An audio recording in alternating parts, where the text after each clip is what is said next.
Olá pessoal, tudo bem? Nossa aula dessa semana vai retomar um assunto teórico e bem importante, especialmente para se atribuir qualidade à escrita dos textos, que é a coesão. Mas agora a gente vai focar um tipo específico de coesão, bem tranquilo, assunto super tranquilo, tenho certeza de que você vai dar conta se prestar atenção e seguir as orientações apresentadas aqui na nossa aula. Nós vamos falar hoje de coesão sequencial.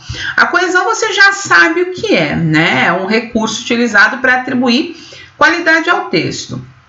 Esse recurso, ele se faz presente nos textos por meio de mecanismos linguísticos, ou seja, a coesão é um recurso interno de um texto, ela tem uma relação direta com elementos gramaticais. Então, quanto mais você souber de gramática, mais fácil é para você atribuir coesão em relação àquilo que está sendo escrito. Então, por conceito, a coesão é o uso de mecanismos linguísticos que estabelecem relações lógico-semânticas entre as partes de um texto, sejam essas partes quaisquer, palavras, frases ou até mesmo parágrafos. Então, para fazer a junção, para promover a unidade, nós usamos mecanismos linguísticos, essas importantes ferramentas gramaticais, para juntar, para conectar mesmo as informações e estabelecer entre elas relações de sentido.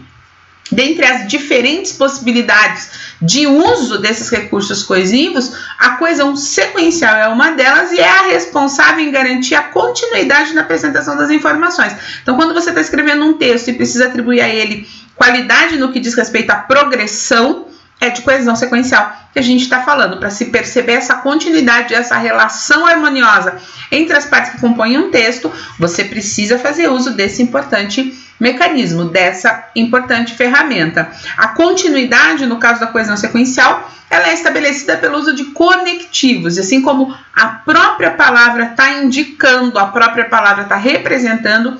Conectivo é o elemento que conecta, que une, que junta as informações. Os conectivos na nossa língua são as preposições, as conjunções, alguns pronomes, alguns advérbios. Então, são elementos que vão promover essa junção. Aqui a gente vai ficar bem atento aos conectivos conjunções. Por quê? Porque além de unir elementos de mesma função sintática, eles também unem as orações e estabelecem entre elas relações de sentido. Então, esses conectivos são os elementos que, ao relacionar as informações em uma sentença, por exemplo, estabelecem essas relações de sentido. É você entender que uma informação em relação à outra está externalizando ali uma ideia por conta do conectivo que foi escolhido. Então, eu vou mostrar um exemplo para vocês. Aliás, é exemplo que está lá no nosso material didático, ó,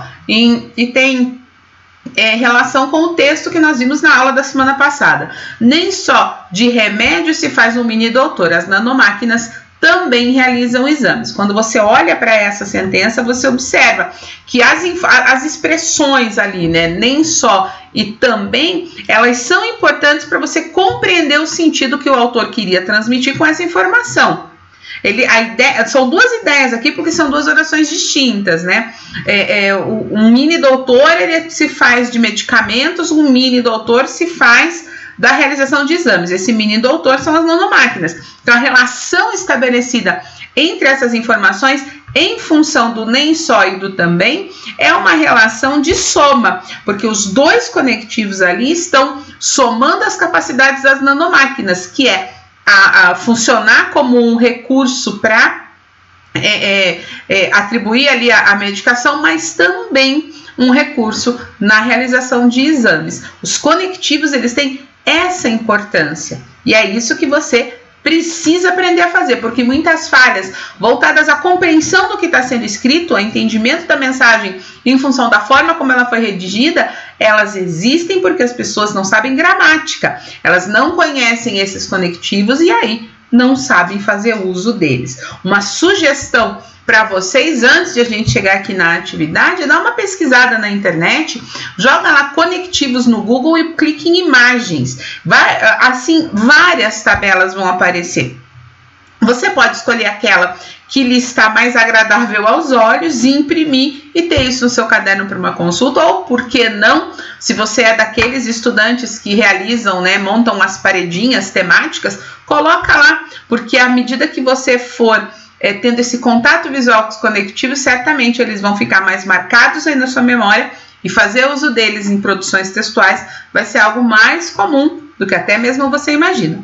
Para a gente finalizar, mesmo porque na próxima semana a gente vai começar a trabalhar com um gênero novo, leia ali o conteúdo da página 13 sobre coesão sequencial e faça os exercícios da página 14. São exercícios, na sua grande maioria, objetivos de uso desses elementos conectivos e que ajudam bastante na qualidade daquilo que a gente escreve, ok? Começamos a nossa próxima aula na próxima semana fazendo a correção desse exercício. Beijo grande, fiquem bem, meus queridos, nós nos vemos na semana que vem. Tchau, tchau!